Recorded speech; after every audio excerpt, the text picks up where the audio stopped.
L'armée se divise en plusieurs communautés. On va retrouver une communauté d'Africains, d'Afrique subsaharienne, une communauté de maghrébine, une communauté turque, une communauté juive aussi, et au milieu de tout ça, une communauté de personnes dites européennes, qui n'a aucune valeur, aucun poids, rien du tout. Et cette communauté centrale est influencée par tous ces petits satellites qui font pression aussi sur l'état-major, sur les ordres. Et cette communauté qui est donc générale, communauté de Français, est obligée de subir tout ça. Bien, par exemple, sur théâtre d'opération extérieure, nous étions 4 par chambrée. Et dans ma chambre, il se trouve qu'il y avait une personne d'origine sénégalaise de confession musulmane. Et cette personne était première classe, donc le grade le plus bas du militaire du rang. Et quand il faisait ses prières, il mettait tout le monde dehors. Et dans la chambre, il y avait un sergent, un sous-officier, supérieur hiérarchique. C'était le chef de groupe et il le mettait dehors pour pouvoir faire sa prière tranquillement. Et avec cette même personne, on avait un frigo par chambre. Et j'ai eu la mauvaise idée de mettre du porc dans le frigo. Et il est venu me voir pour me demander de retirer le porc de là où il mettait sa nourriture. Donc je lui ai vivement recommandé d'entrer en contact avec la population masculine grecque, si vous voyez ce que je veux dire. Ça s'est mal fini, on en est venu aux mains. Lui, il n'a absolument rien eu, mais moi j'ai été convoqué par l'officier qui m'a demandé de respecter les autres cultures. Un autre exemple, dans ce même pays, une foule de 40, 50 personnels civils, pas très contents, commençaient un petit peu à nous charger à l'arme blanche. Et le chef de section a demandé un tir de grenade lacrymogène avec un lance-grenade sur ces personnes.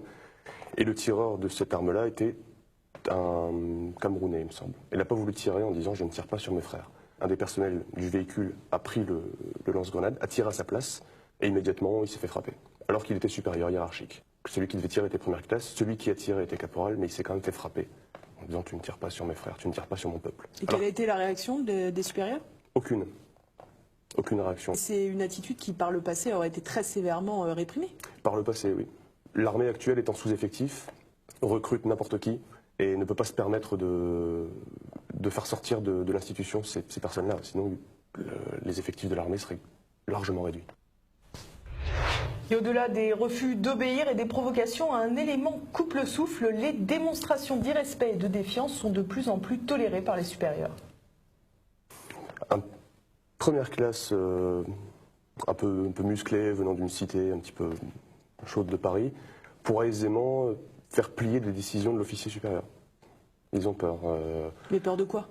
Peur de la violence, peur de se faire taxer de certains mots. Si vous avez une querelle avec une personne d'origine subsaharienne ou turque ou n'importe quoi, vous aurez une querelle avec toutes les personnes d'origine subsaharienne ou turque.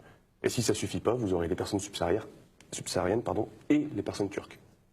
Vous aurez tout le monde. En revanche, la communauté européenne, ah non, là il n'y a aucune cohésion du tout. Dans la mesure où vous considérez que le problème numéro 1, visiblement d'après votre discours, du communautarisme concerne essentiellement les musulmans, est-ce qu'on peut légitimement se poser la question de la fidélité de ces effectifs dans le cas d'une opposition contre des populations musulmanes? Je pense que le jour où ça arrivera, ces personnes-là ne seront pas fidèles à leur uniforme. On a déjà eu des signes, mais encore une fois, les états-majors ne veulent pas voir, ne ferment les yeux. C'est plus facile pour eux de faire comme si tout allait bien. Alors qu'à l'intérieur, tout va extrêmement mal. Tout va extrêmement mal. Mais ça, ils ne veulent pas le voir. Ils le cachent aussi, je pense, pour ne pas non plus souffler sur les braises. Parce que l'armée a quand même un lien assez étroit avec la politique, et ça pourrait faire monter certains partis politiques ou faire amener certains discours à l'Assemblée nationale, et ça, ils n'en veulent pas.